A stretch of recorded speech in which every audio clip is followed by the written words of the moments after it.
All right, welcome to episode 35 of the Inside Real Estate Podcast. I'm Brian Castro, your host, and today we got on Trevor Williams. Trevor, thanks for coming on. Thanks for having me. So you're a realtor? Some days. What else do you do? No, I am just a realtor. Yeah. Professionally anyway. Cool. So we started off talking before the show that you're doing 75 hard, right? Everybody's doing this thing right now.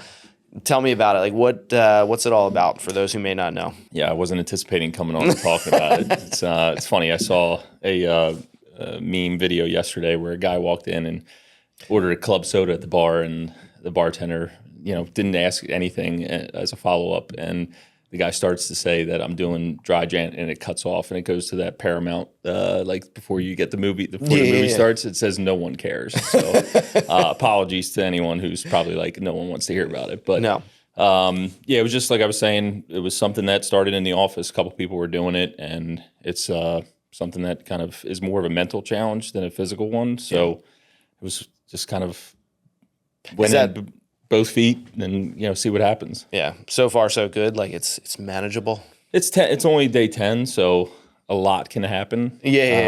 Life. So basically the plan is it's you got to do 2 workouts a day, both 45 minutes in length. One of them has to be outside, no matter what. Whether it's rain, snow, whatever, you got to be outside.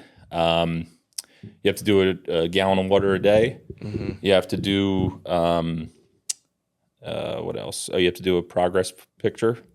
You have to read 10 pages of some sort of personal development book. And you have to follow a diet, any diet, but no cheat meals, no alcohol. Cool. Is this part of a New Year's resolution for you? Or is it just kind of something you just were like, I'm going to do it? I'm not really big on resolutions, but It was something that, like I said, I came to the Friday meeting and I wasn't really attending them a ton. Yeah. And it was the first one. It was right around, I guess, between Thanksgiving and Christmas. And Steve Seymour started talking about it as something that he had done before, and, just started talking about the benefits of it and like what he started to see, not just from a professional perspective, just like personally growth and just overall health. So it was just one of those things where you were kind of called at that time to, maybe try it out and see if it's something that will work out. So far, it's like I said, it's only day 10, so a lot can happen, but I'm enjoying it. Cool. So as a realtor, so how long have you been a realtor? This is year 14. Year 14. Yes. Okay. And have you always been like full-time with this, or? No. So I got into real estate in 2011, which was, definitely a volatile time in the real estate market. Still kind of rebounding from the 08, 09. And before that, I was doing a bunch of different like corporate sales jobs, selling anything from like, business to business wireless accounts to online advertising. And, real estate was always something that was it was intriguing and looked interesting. And so while I was working one of my full-time jobs, I started taking the classes at night to get my license, and initially started part-time, joined a team, which was huge for me because as, an agent who has a full-time job, it was huge to be able to like build that trust with potential clients who's, at the end of the day, it's like, if it's not what you're doing all day, you can't like take a call in the middle of the day. So being on that team enabled me to have, a support system on the back end that would be able to field calls with clients that were going through transactions and make sure that there was nothing that was falling through the cracks while I was, fulfilling my duties at my employer. Cool. Yeah, no, for sure. It's funny. Everybody's like, "Oh, I'm a full-time realtor," but like, "Are you?" Yeah. I used to have my license years ago, and when I got it, it's like, that was the biggest thing that like people would say. It was that like if you're not all in, it's never going to take off because you're not going to put in time that's necessary for it to happen. Right. Yeah. So we're kind of out of COVID big time now, but like that was a big shift for a lot of people. Some people were able to actually capitalize on that craziness when it happened. Some people, not so much. And then now, like in the last year or two, it's gotten really tough for a lot of people. How's it been for you? There's definitely been some ups and downs for sure. I mentioned earlier, I was on a team for majority of my career, and got to a point in actually 2021, so like still kind of in the middle of COVID, where you know, I just personally was at a point where I said, you know, I had been on a team. The team afforded me a ton of, you know, opportunity. I learned a tremendous amount, you know, in real estate. It enabled me to be able to go from being in the corporate grind to being in a more self-employed role, which is kind of what I wanted to do as an end game. So I had learned a ton, but I just reached a point where it was just like I had always been on a team. I had never been an individual agent. And it was kind of like that crossroads moment where it's just like, if not now, when?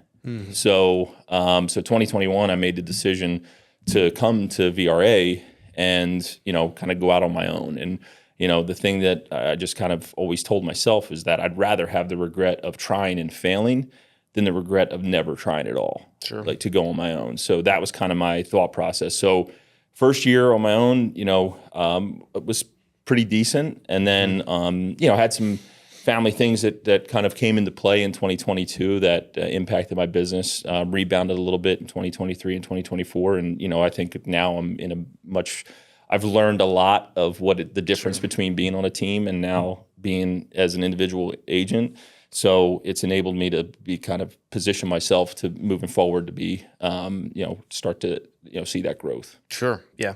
Now all teams are different, right? Like there's, you know, we've had people that run teams, we've had solo agents on here, and a lot of them, you know, they talk about the different dynamics. You have some teams that it's just a bunch of people all doing their own thing, and it's just they're under a banner, right? And then you have teams that actually operate as a team.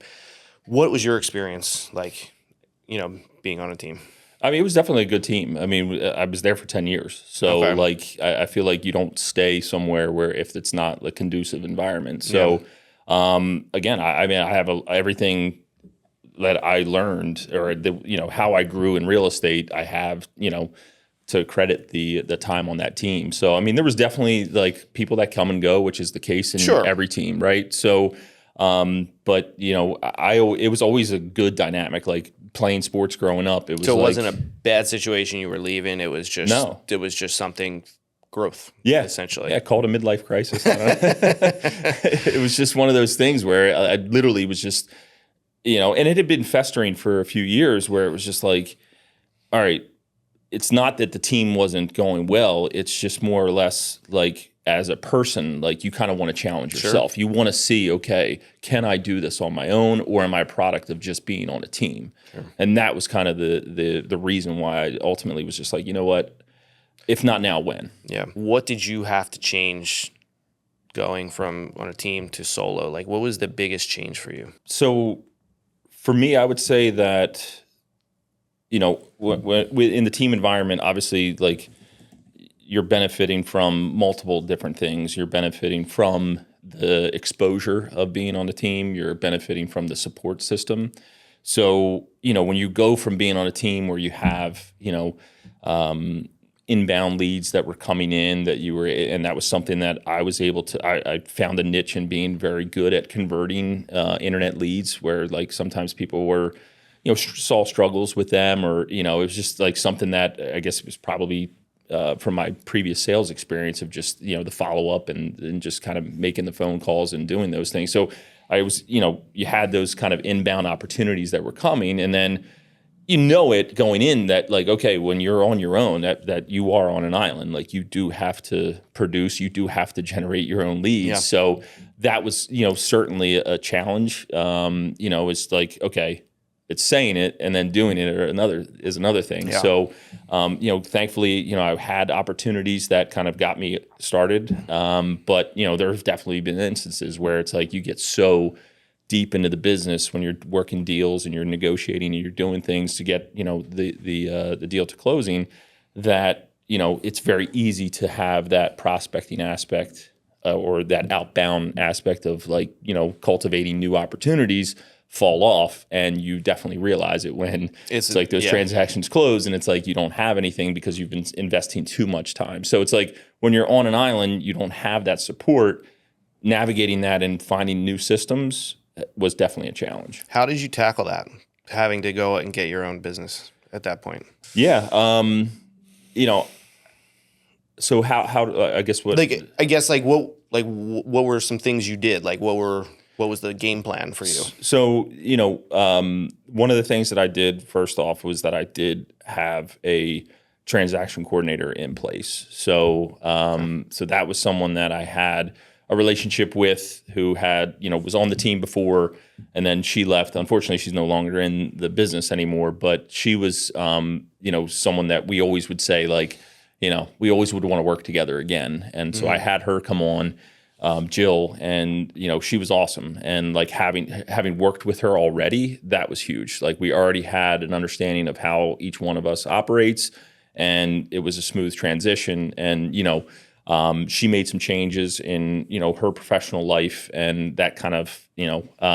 went away. So it was left to me to kind of take that back on and start doing both the sales end or managing the relationship side of it, and also the back end stuff, the transactional side. So that's certainly been a challenge, and that's something that I need to correct moving forward in 2025. Currently, you're not running with a transaction Not coordinator. currently, no. Yeah, that's we actually had a transaction coordinator on, and it is one of the most common things that we hear from people that like makes a huge difference in their business. Yeah. Yeah. So aside from that, like what are you what daily activities, those type of things that you do to generate business? Yeah. So recently, it's really been about trying to find a routine and sticking to that. So, waking up at the same time every day, starting your day off the same way, and getting right into, business. So, cause like, it's very easy when you're, in business for yourself to kind of, if you have no one to answer to, it's like, okay, 10 o'clock comes around and you're all of a sudden, what have you done? What have you accomplished? Yeah. So I've really tried to prioritize getting, the hard stuff out of the way in the beginning of the day. So that you're ready to go, between 8 and 9 o'clock, I'm usually at my desk and, picking up the phone. Like that's one thing that, again, I know other agents do it. A lot of agents do it, and a lot of them are very successful in the outbound prospecting. But then there's a lot of people that don't really like that aspect of there's a lot of people that don't. Yeah. I don't think anybody likes cold calling per se, but yeah. I think it's just a perspective. My first job out of college, I think, was what helped me the most. It was with T-Mobile. I was doing business to business sales, and we were required to make 100 contacts a day. And that could be a combination. That could be a combination of over the phone or in person, but it had to be. You could get 75 of those contacts on the phone and 25 in person, but you had to do both. Yeah. And I think a lot of it helps when you're on the younger end, like Connor. So it's like you kind of go in there and you're just rejection is not something that necessarily intimidates you. But we also did it with a group of people. Like I had other reps that we would go to business parks and literally would get kicked out together, and we would make a joke of it. Yeah. And so I think that kind of helped build up like a little bit of a callus. But at the end of the day, I mean, it's such a cliche, but real estate is a contact sport. So it's like if you're not talking to people every day and enough people, especially in this market, then you're ultimately not going to have the success that you want. Yeah, I think I was actually going to be.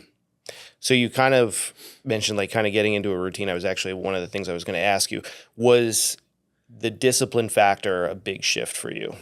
Did you feel you had to like turn up the discipline on your own end?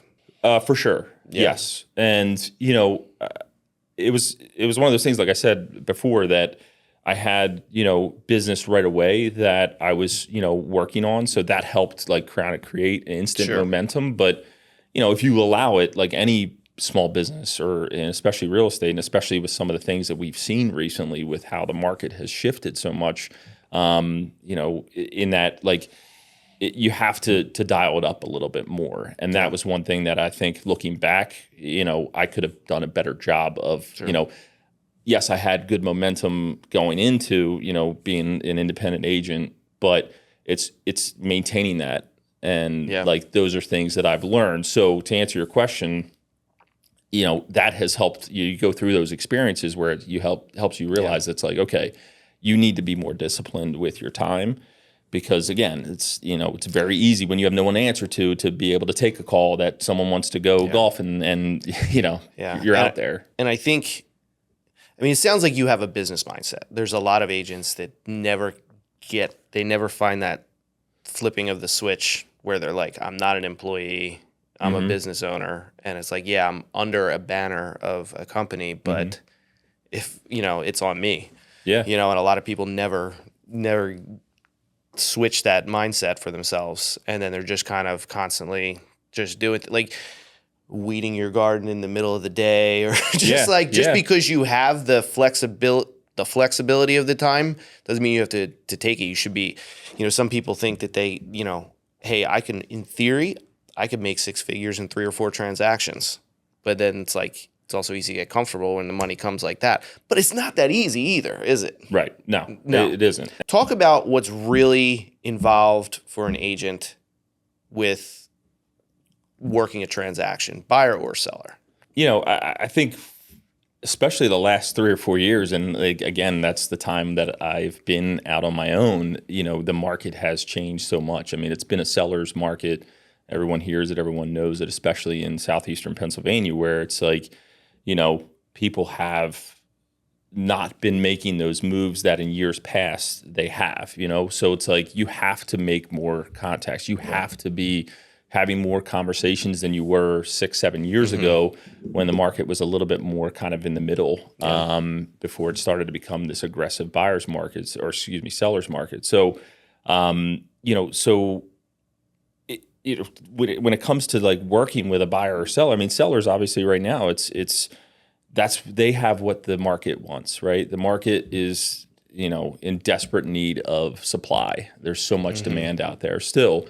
And so when you're working with a seller, it's obviously, you're setting expectations. You're trying to be as conservative as possible, because you never know in this market. I mean, all it takes is one buyer who is in desperate need of a home, or just has whatever their personal agenda is, that they, need to be in a place by a certain time. So, setting appropriate expectations for sellers of what that process is going to look like. But then on the buyer end, it's really, that's even more so important in this market, is really setting expectations with them in terms of how long it may take to find your home and how competitive it's going to be once you're in that process. And I think only until they start to see it do they believe it in a lot of cases, because, you have to be careful. You don't want to ever come off as like this, pushy salesperson where they're like you're telling them that, like, listen, if you don't, do X, Y, and Z, that you're not going to get this house. Yeah. So sometimes, over the last few years, these buyers have kind of had to go through a 1 or 2 transactions to be able, or 1 or 2 offers to see, okay, like Trevor wasn't, trying to get me into a house as soon as possible. He was trying to help them understand that, like, if you're not prepared to be able to do certain things to make your offer the most attractive one, it may be a longer process than you anticipated. Yeah. Do you think it's on the agent to not push them to make a decision, but push them to maybe not push is the wrong word, but maybe it's on the agent to be a little more diligent in setting expectations and educating the buyer and providing the information?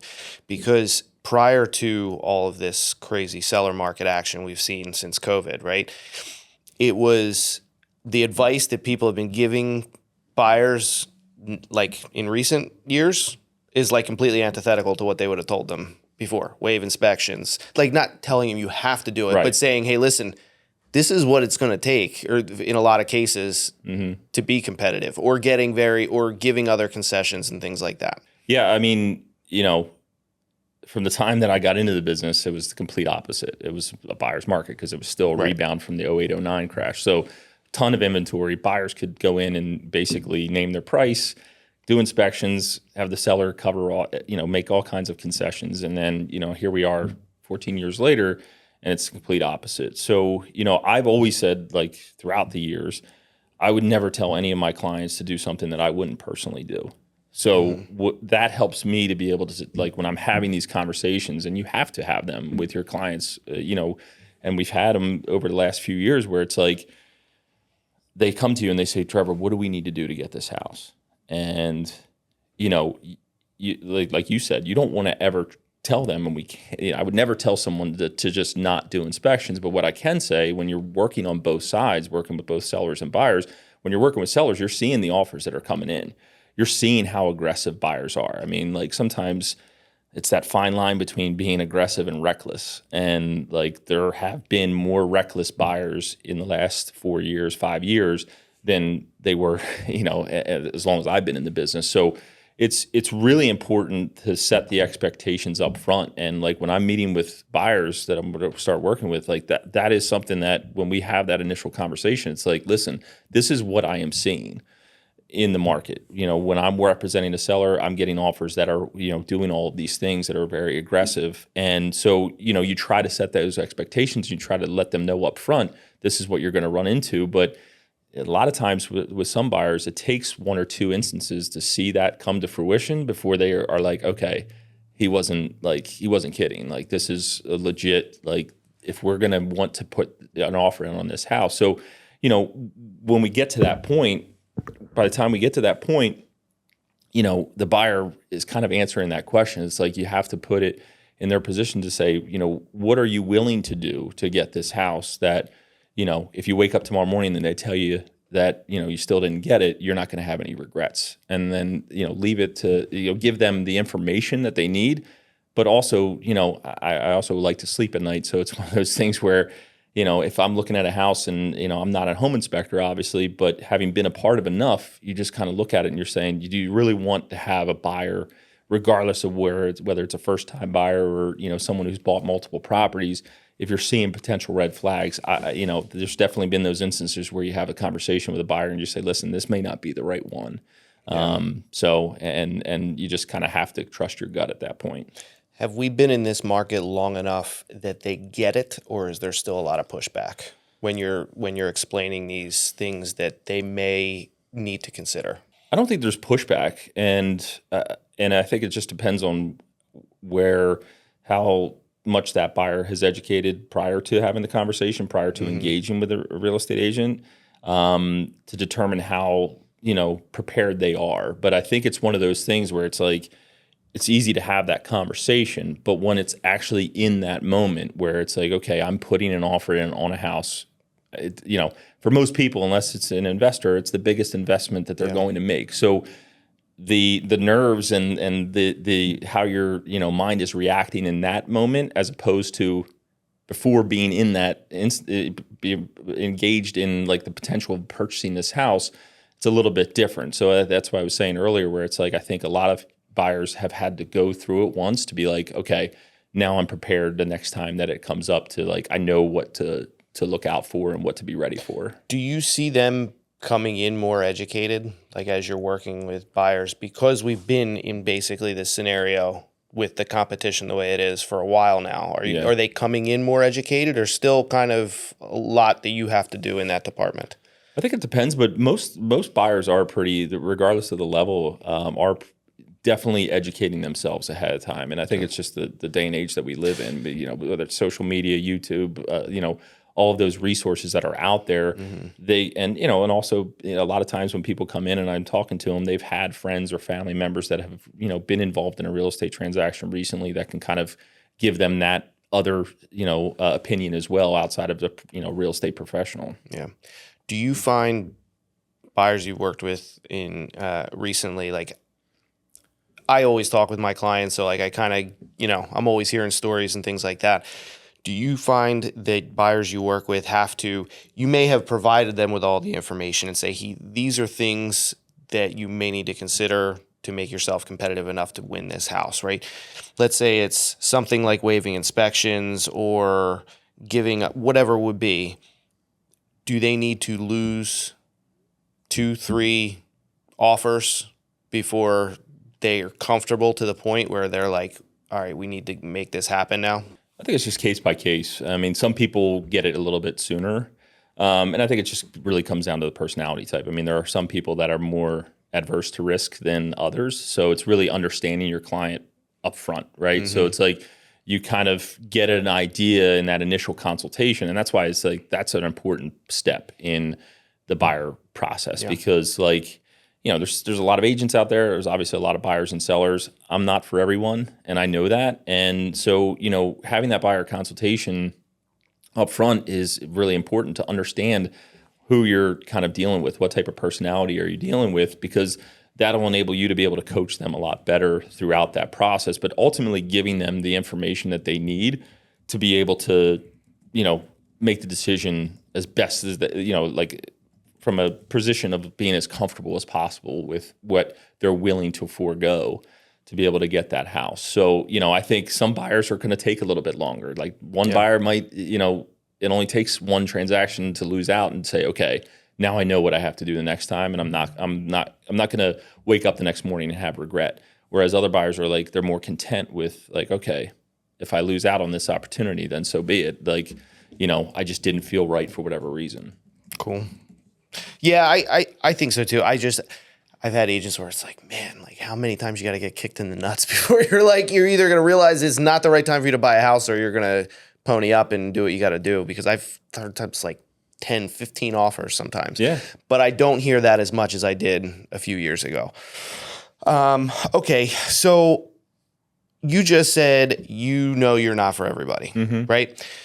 And one thing that I was always taught that is like, okay, if you have two agents that on paper are the same, you both go into a listing appointment. The one that's going to win is most likely the one that connects with the seller, right? Or buyer.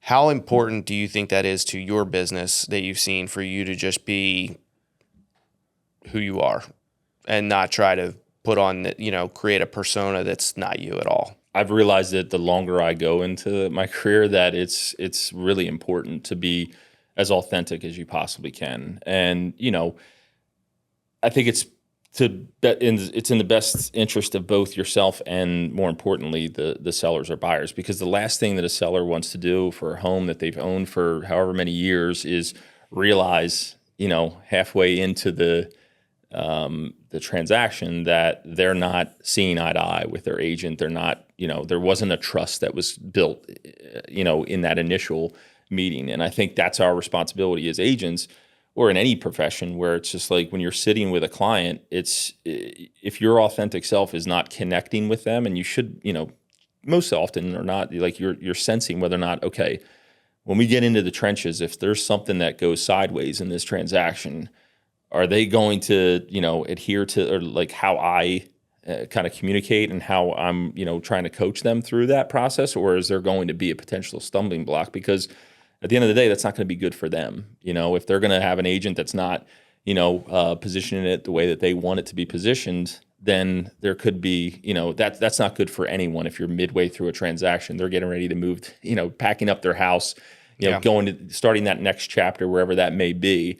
And they're having, a conflict within that transaction because the personality types just aren't meshing. So, our job obviously is to be able to work with every, personality type, but there are instances where you can early on tell that, like, okay, I may not be the right fit here, and that's okay. Yeah.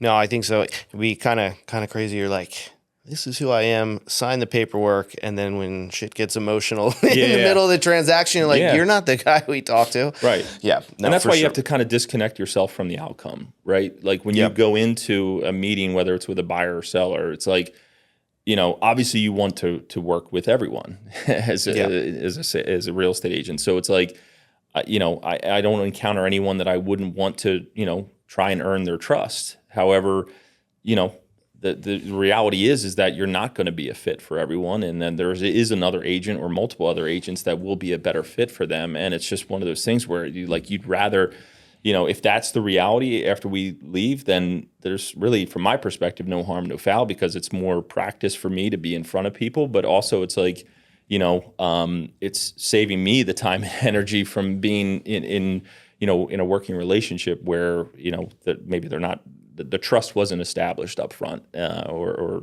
communicated well enough. So I look at it from that perspective, where it's regardless of what happens when we leave that appointment, if it's meant to be, we'll work together. If not, then, we just got to keep pursuing other opportunities. When you go into a listing appointment, what is the most important thing that you feel that you are utilizing to go win that listing?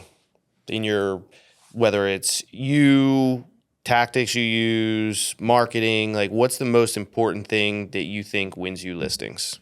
I think the biggest thing for me, I don't know if it's why I'm getting the opportunities that I get. I think it's more or less I try to not talk very much at all. Like if I leave a listing appointment and I talked too much, I likely did not get that opportunity if I look back historically, because I think it's really understanding. It's not to say that I'm going through listing appointments not saying a word, but I think it's more like, how are you connecting with that seller to understand what's the true motivation, what is, their reasoning, what is their thought of the overall house, and I really want to get them talking as much as possible, because, whether it's someone who's only been there for a couple years and they're moving on to their, they need a bigger house, it was kind of their starter home and they're moving to their next home, or if it's someone who's been in their house for 30, 40 years and they're, they raised their children there and now they're going to that next chapter in their life. It's like, those are two very different conversations. And so it's really the questioning that you have, like, and that you have prepared to ask those sellers to get to the what's their motivation? Like, is this just a, kind of a exploratory appointment, or is this something that, like, you have something in your life that is really driving this decision? And that kind of is going to dictate how our conversation goes. Sure. And really understanding their needs and where they're coming from is really important. And that's why I take that approach of, like, if I'm saying less, that's a much better situation from my perspective. How important are the conversations you have at a listing appointment to have and ask those questions at that point? Because the reason I ask this is because things change once the listing agreement's signed. Mentalities change. Like, it's not that they won't answer those questions or do these, but they may look at things differently. And, like, what do you think about that? Yeah, I mean, you're absolutely right. Things change. I mean, like, everything starts out like any relationship, right? Whether it's personal or professional, everything starts out like sunshine and rainbows. And then it's like, when you get into the thick of it, some emotions get involved, for sure, especially in a real estate transaction. I mean, that's probably the most emotional people get in terms of whether they're buying or selling. So that's where you really have to be, and I think that's where any agent who's been doing it long enough would say the same thing, where it's just like, okay, we've been through these types of situations before. If you've done it long enough, you've worked with a lot of different, personalities. And it's like, it's at the end of the day, it's keeping the main thing, right? So it's like, if they're, and that's why, again, going back to the importance of connecting with them and really understanding the motivation, because in those transactions, like, when things do go sideways, being able to bring it back to the ultimate goal and what the ultimate end objective is important to kind of reinforce and just kind of try to distill those emotions in those moments to be able to get them and achieve that ultimate goal. That's kind of your responsibility as an agent, is to not let emotions get involved with your clients 100%, and certainly not with the other agents as well. And it's just maintaining the objective of, I have a job to do. I'm going to do my best to guide my client, whether it's a buyer or seller, to, the end goal, and try to keep it as smooth as possible throughout, but understanding that there are instances where things can, go awry, and it's how you manage those emotions in those moments. Sure. Right now, not to say that realtors don't have a shitload of value that they offer a seller, but a seller in this market who reads the right articles and gets the right information, they could sell their house on their own. It's possible. But what area, if you could pick one area of the transaction or one thing that goes on during selling a house where you feel that an agent offers value that they can't provide themselves? And there's a lot of different ways that you can answer that, but, I think that for a lot of people, they don't.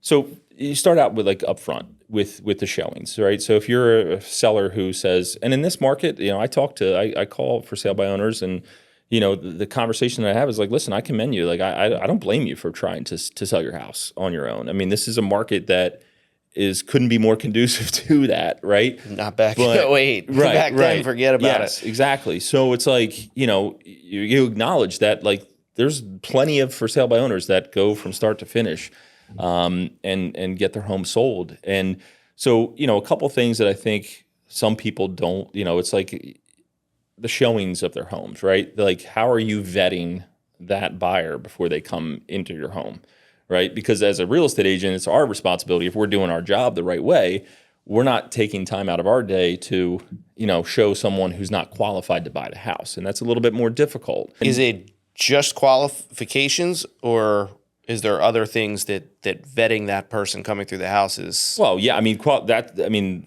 obviously for, the obvious one is safety as well. It's like you just have some random person. Now, I mean, obviously there's different, programs out there that you can, do background checks and validate. But really what it comes down to is, like, I ask a lot of people that I call, like, for sale by owners, I said, do you have a job? And most often than not, the answer is yes. Do you want another one?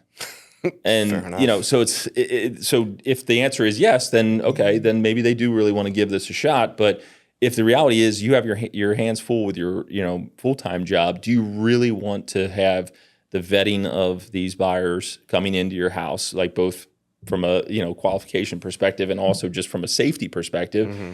And then, in addition to that, all of the back end, once you do go under contract, managing the title, managing the mortgage company, managing the appraiser, if there's home inspections, managing that, negotiating that. Again, do you want that a second full-time job, or do you want to focus on, your primary? Sure. Craziest shit hits the fan moment in a real estate transaction you can think of. Man, there's been quite a few. I'm trying to think of one that would be good. I know that I'm going to kick myself when I leave here of one that probably I missed. But nothing recent? Thankfully, no. I mean, it's terrible. Like, I'm trying to think of. I know that there is a handful. You need to call him because he doesn't run into issues. I mean, I really do. Like, it is funny because there was definitely a lot of them. Oh, here's one. I knew one would come to me. So this was early on.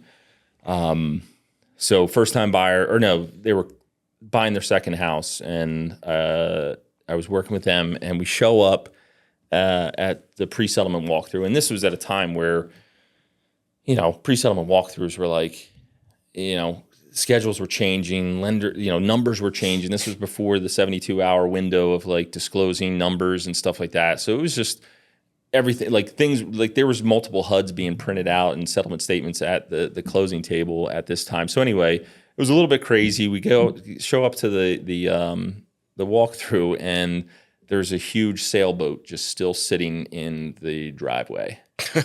And we're like, well, that was not in the contract, and obviously that's not supposed to be here. So, calling the agent's like, I don't know what you want me to do. I can't move a boat. And I'm like, well, I don't know what you want me to do. I mean, this is my responsibility. So anyway, long story short, we got through the transaction. We came to an agreement.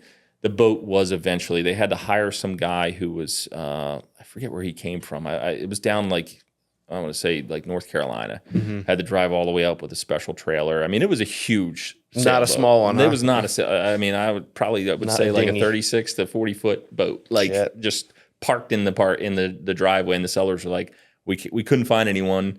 There was supposed to be a charity that was going to take it. Thanks for the closing gift. Yeah, right, exactly. So we got it done, but that was one where it's like you pull up and you're like, oh, okay, this is going to be interesting. The closing day issues or the final walkthrough issues, man, they're always fun. They are, and they can be. But again, like, so you go through those things, mm-hmm. and the more you go through them, you know what to do leading up to that to avoid it as best as possible. You know how to coach your sellers to say, listen, all of these things need to be removed, and you have, like, a system in place that gives them enough advance notice. I mean, I'm talking about that at the listing appointment too. It's like, putting it in their minds of what stays, what goes, generally per the contract. Always, yeah. And then, so it's like, but then you have to reinforce because they're not going to remember it then. And again, if you go through it enough, you realize it's worth doing that work ahead of time to avoid that headache the day of, because the last thing you want to do is get a phone call. Yeah. This is one of those businesses where you will learn something on every transaction, even if it's in the same neighborhood, identical house.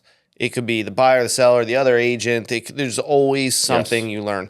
Like the first time I dealt with a stucco property was the first time I dealt with a stucco property. Same thing with asbestos, everything else. Yep. And it's like you will get smarter. And that's the other thing that it's, the agents that have been around the block, doesn't mean they all have the same experiences or all took the lessons the way they should have or anything, but having an experienced agent can really help you in, going through a sale or a purchase.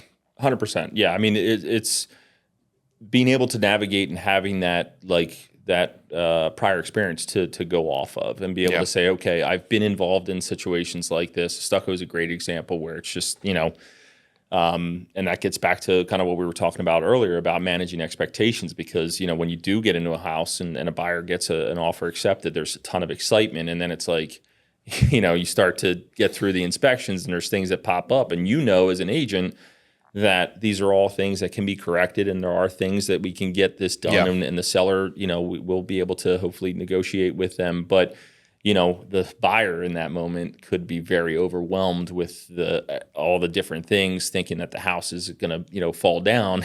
And it's like, just kind of being able to in those moments help them understand, hey, listen, I've been through a situation like this before. Let me share it with you. Because those are the things that are always going to connect the most, was like when you are able to tell someone, hey, I've been through something just like this. Let me tell you how we got through it. More often than not, people are like, okay, like this is someone who I trust will be able to, navigate this for me. For sure. So you're a family man? I am, yes. Kids? 3 kids, yes. Holy crap. Yeah, 3. I got started early too. I was I found out that we were expecting our first daughter when I was 18 years old. So she's now 25 years old. That's why you're so mellow. I'm just kidding. 3 daughters. Yeah, I don't know about mellow. I don't know how they would answer that, but very cool. How do you find your career in real estate meshes with family life? Is it hard? Do you kind of have it down now? Is it a challenge? I mean, is it easy? What's it like?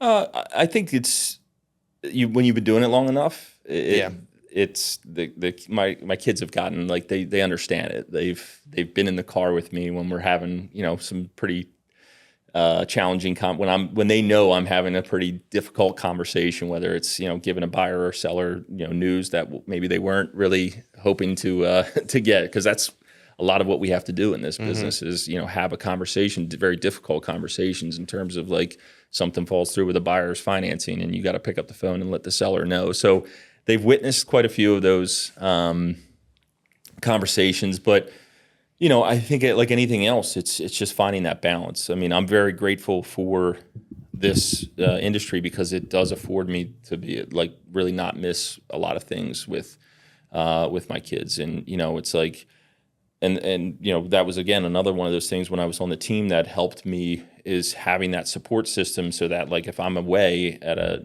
my daughter's lacrosse tournament, my clients aren't suffering. And, thankfully now here at VRA, I have the same support. Whereas like, us as agents, we, kind of lean on each other if we're out of town or whatever to be able to ensure that our buyers are seeing houses when they need to and whatnot. But, I'm very grateful that, I don't miss any of my daughter's high school lacrosse games that are in the middle of the afternoon on a Thursday. It's a net positive for you. Yeah, it definitely. But again, I mean, there are also instances where, my one daughter really enjoys watching Survivor, and there have been a few instances just this past season where I had to step away and, take a phone call at 8:30 at night. And, but as much as I would like to be able to sit there and not miss out on anything with her, I mean, like, still having that balance. Yeah. And again, it's not perfect. I've certainly not perfected it, but it's certainly something that over the years you've gotten better and really like trying to keep the priority, those relationships with your family. That show's still on. Survivor. It is, yeah, 40-some seasons now, almost 50, yeah. Wow. What are some things that you do for yourself to kind of keep your sanity in this business? Because it can drive some people nuts. Yeah. Yeah, I think recently it's really been like trying to stay consistent with being active. Like I was, here and there a couple days a week going to the gym, but I really do think that,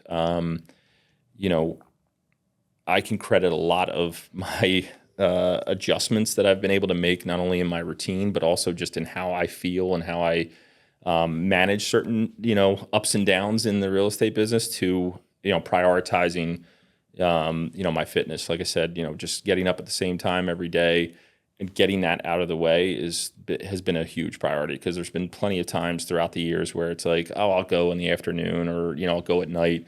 But the more I realize is that there's so many more things that could come up that puts the, prioritizing yourself last.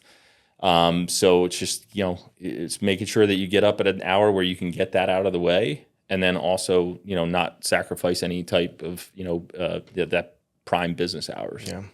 That's huge. I mean, that's a big one for me. I was real good at one point last year at going to the gym in the morning, and 1 or 2 days in a row where you got to work late, and it'll throw that whole thing off.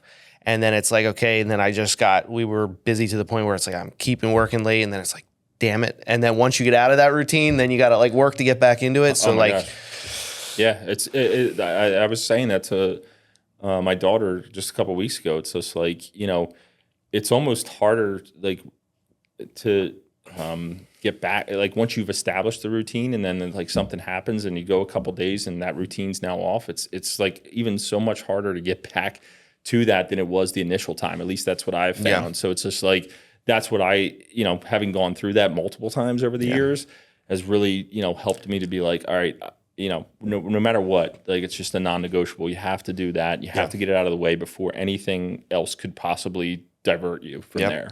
Yeah, 100%. Yeah, it's like stress in the mornings down. I think my coffee even tastes better when I make it to the gym early.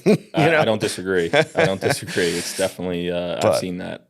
But all right, so I got some rapid fire questions as we bring it to the end. So best single piece of advice you could give to a buyer right now?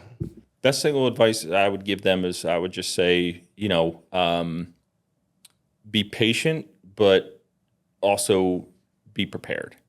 So, be patient in that. What I mean by that is that, there's not a ton of inventory out there right now, right? So there, don't get discouraged when you go days without seeing. That's what I tell my buyers. It's like, don't get discouraged if you go a few days without seeing a listing. But, when that house does come up, you have to be prepared. Like you have to, I tell people first 24 to 48 hours are key. If you don't get in to see that house, if you get to hour 72, the seller likely already has at least one, or if not more, offers in hand, and are going to be in a position where they're going to want to make a decision quicker. So it's being prepared. Obviously schedules, are play a part, but be prepared to move quickly if it's something that you think could be a good fit. Cool. Same thing for sellers. What's the best thing you could tell a seller going into the market right now? Being realistic with what I think I've seen in a few instances in meeting with sellers is that I think a lot of people hear what they're hearing on the news and read what they read, and it's like, kind of what I said earlier about being aggressive and reckless. So like, obviously, as a seller that you have the advantage in this market, in that you have what the market needs. However, some sellers have taken that to a little bit of a higher level in terms of how they, go about pricing. So it's like, there still is an art to how you're pricing your house. There still is data that you have to, take into account, because there have been a few instances where, a seller, ultimately it's their decision, what they want to do. We can give them the information, but ultimately they're going to want to do what they want to do. So it's like,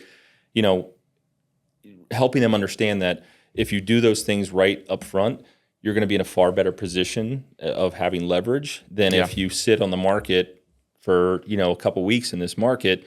You lose leverage the longer you go, because buyers understand that, all right, everything else is selling in like 72 hours or so, and this house is still sitting after 2-3 weeks on the market. Now, exactly. Listen to your agents. And then you've been in the business for 14 years, spent some time on a team. You're now on your own.